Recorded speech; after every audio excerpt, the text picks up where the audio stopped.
Hey, this is Dr. Priyanka Venugopal, and you're listening to the Unstoppable Mom Brain Podcast, the 2 year anniversary of this podcast, and some of the lessons that I have learned along the way. Welcome back to the podcast, my friends. I have to be totally honest with you. I have seriously been procrastinating recording this podcast episode, which is crazy because I wanted to come onto this podcast episode with pure celebration, recognizing how much effort and work I've really put in over the last 2 years, and to thank all of you for being on the journey with me on this podcast, for enjoying the value and the stories that I tell you. And I had a whole idea for the vibe that I wanted for this 2 year anniversary episode. I started drafting out what I wanted it to look like a few weeks ago, and every single day, I would tell myself, Priyanka, we're going to record this episode tomorrow. And then tomorrow would come, and I would sit down to record this episode. And it just felt like the message that I wanted to convey didn't feel like enough for the work that we have been doing together on the podcast. And it's so crazy how my perfectionism really drove me to delay even recording this podcast episode, which is actually the message of today's episode. What I used to really believe around this feeling of perfectionism and how it affects the type A professional working mom is it is not what we think it is.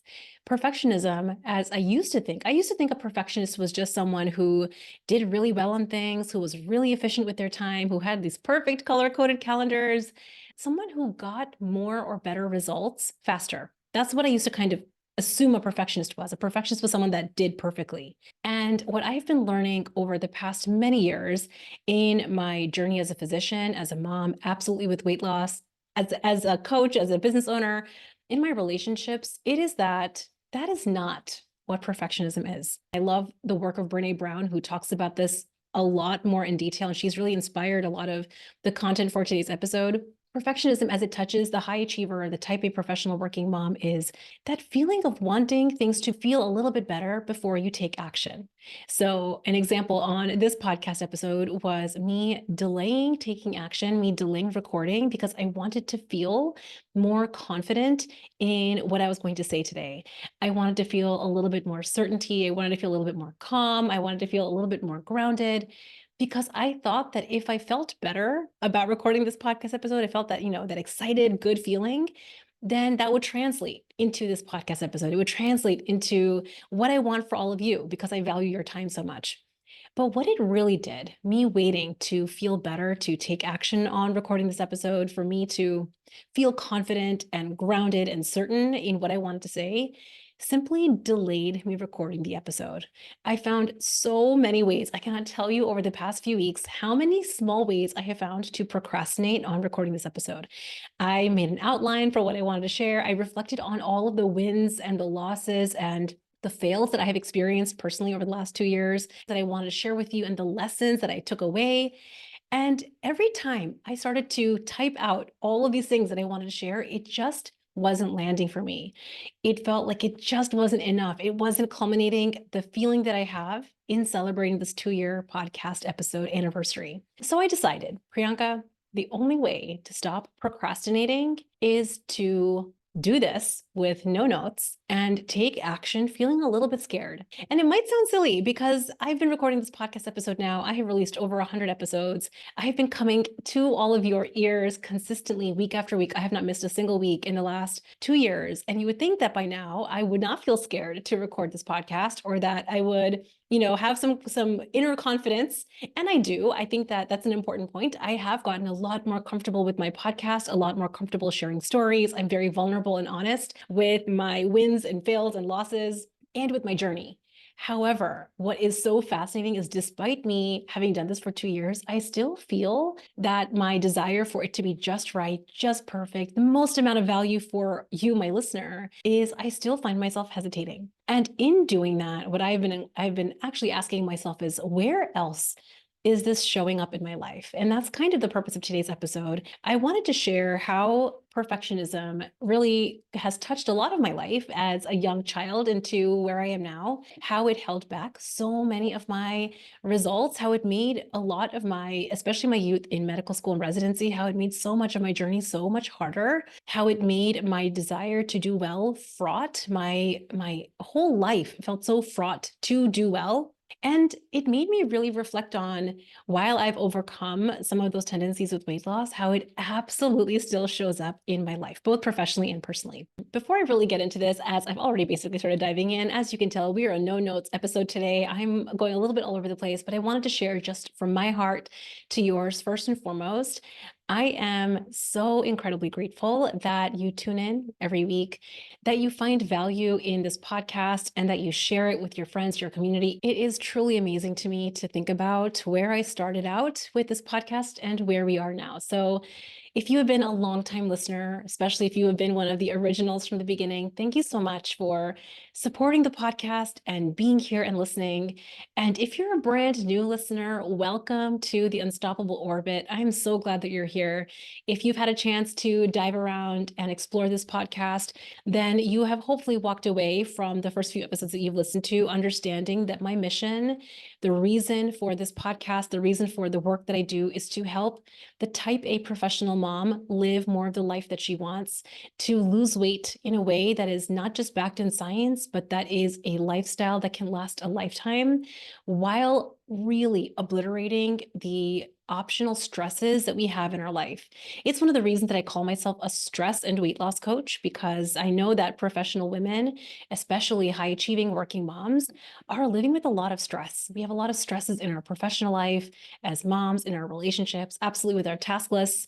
And I know that most of us go into our weight loss strategy and our weight loss journey with a really zoomed in myopic view. We focus on what we're supposed to eat and what we're not supposed to eat, and when and how. And yes, those things are so incredibly important, that they're the backbone for how you're going to lose weight. And that's something I discuss on so many other episodes in this podcast. But the part of the strategy that is most often overlooked, and this is a mistake for the high achiever to do this. So if this has been you, you're not alone. But also, I want you to really wrap your mind around the truth that if you don't know how to burn stress, how to address your real life stresses, both professionally and personally, you will lose weight in short periods of time, but it just won't last, because some point along the way, you'll start using food to take a break from stresses. And I share this because this still comes up for me to this day.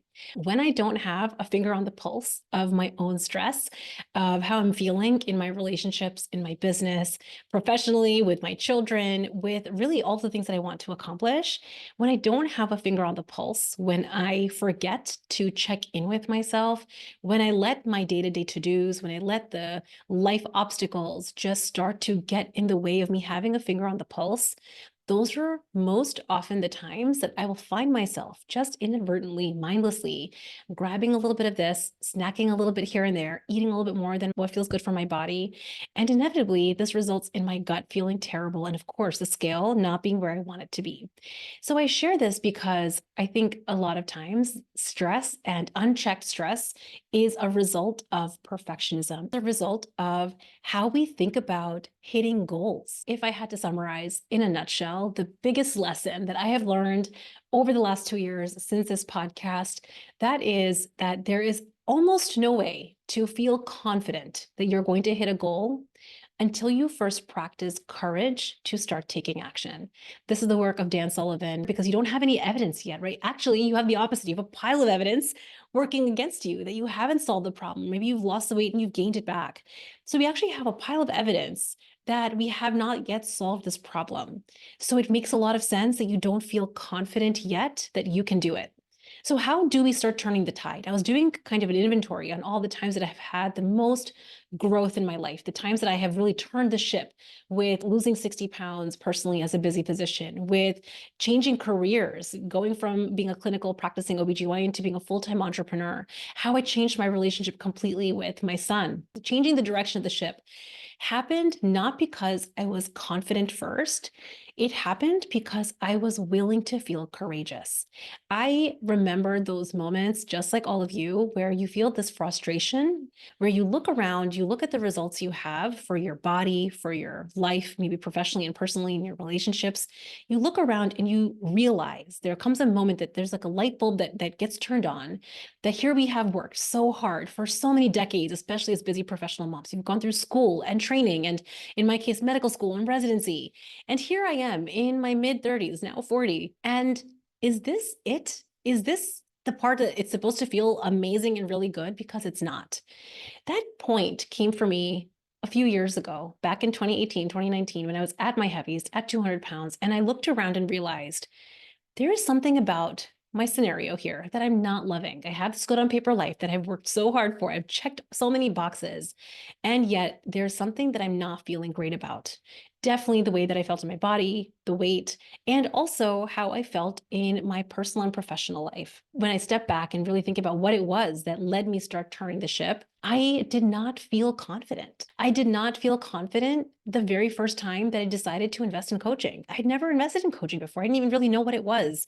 All I knew was that I found a podcast with a coach I absolutely adored and loved, fell in love with her philosophy, and felt like there was something that was so true and so right about the journey of coaching and weight loss that it felt like something I had to do for myself. So, lesson number one over the last 2 years is to stop expecting to feel confident first and to simply practice taking action scared, taking action with the feeling of courage, simply because you have an intuitive sense, you have a gut feeling that there is something out there that is better for you. And by taking action on it, you're going to create more of what you want. The second lesson that I learned over the last 2 years is that I have a very habitual practice. And I think this is probably true of many of us, many professional women, especially if you're a working mom, to very reflexively deprioritize myself, deprioritize my body goals, deprioritize my personal goals, my professional goals when life gets busy. So when I felt really excited, right, got on the weight loss bandwagon, I started losing weight, I felt so good about it. There came a point where when I almost was basically at maintenance, that I felt kind of like I had this in the bag. It felt so simple. I had changed my relationship with nutrition and food, and weight loss had started feeling easy for me and simple for me, that I became complacent. I allowed certain obstacles, certain challenges with my kid, with our schedule, with moving. We moved across, across state lines. We had so many things come up in our personal life obstacles, that without realizing it on purpose, I started to deprioritize myself. And just doing that, just deprioritizing myself, I went back to a lot of old habits. I just think it was such an important reminder for me that when life gets busy, when the kids have a lot going on, or when there's an obstacle in the workplace or in a relationship, my tendency, this might not be your tendency, this is just my tendency, has been to put myself last. So again, this is very perfectionist thinking, to think when life is a little bit easier, then I'll focus on myself. This was just another flavor of that. I had done that for decades. It's actually how I gained 60 pounds over 10 years. I told myself, when med school's done, then I'll focus on weight loss. When residency's done, then I'll focus on weight loss. When the kids are a little bit older, then I'll focus on weight loss. Just by doing the when then dance, I delayed taking action on my body goal, and I gained 60 pounds over 10 years. So I want to just shed light on that, because if any of you have ever lost weight and then gained it back, I wonder whether this is a lesson for you too. Have you deprioritized your body goal simply because you lost weight and hit maintenance? Why is it so important for us to understand the role of perfectionism in deprioritizing ourselves? Is because we think that we have to feel good. It has to be simple. Life has to be organized. The kids have to be wrapped up. The to-dos have to be wrapped up. The relationships have to be wrapped up. The email inbox has to be empty before we can focus on ourselves, before we can invest our time and our energy on our bodies and on our personal goals. But when we do this, we start perpetually waiting. And what happened with me, and what I've had to learn this lesson, is waiting turns into a habit. Saying no to investing my time and energy in my body, saying no to prioritizing myself, turned into a habit. Thinking, you know what, I need life to be just a little bit easier. I need this to be wrapped up just a little bit more before I can take action, turned into a habit. And just uncovering how my perfectionist tendencies turned into me deprioritizing my body goals was such a gift. And I had to gain a few pounds to learn the lesson, but that's part of the journey. Part of what I teach my clients in the Unstoppable group is you will lose weight, you will hit your goal, and then you will have a life obstacle. Maintenance is not about hitting one magical 3-digit number and then you live at that number for a lifetime. The way that I think about hitting your goal weight, your maintenance that you want to feel in your body is you hit that, and then you might gain 5 pounds or 10, and it doesn't matter. Because when you learn the skills of understanding, I wonder what part of me taking care of my body, me honoring my body goals, have I been shirking? What responsibilities to myself have I been putting off? Where have I been using food to distract from my real life? All of a sudden, you can get right back on track with losing the weight you want to lose and with maintaining it. So I share that second lesson because this is something I have had to learn. It's one of those things where I can tell you something and logically you hear me say what I'm saying, you're like, yep, makes sense. But you have to sometimes experience that journey. You have to experience the lesson to really feel like you've lived it. And that leads me to my third lesson, which is our most primitive reflexes, our most primitive brains are very, very, very convincing with compelling stories to keep our status quo.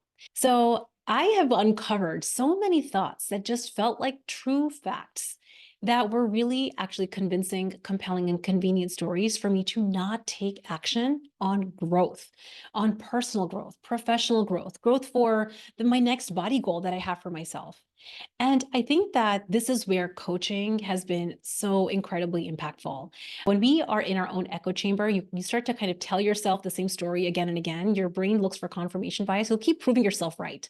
I call this being in an echo chamber, which is why having a coach show you your thoughts, show you, did you realize that you're thinking this? And do you realize that that's not actually true? It's just a story, has been one of the greatest gifts that I have been able to give myself over the last 2 years, because that is how I have been able to break away from convenient stories.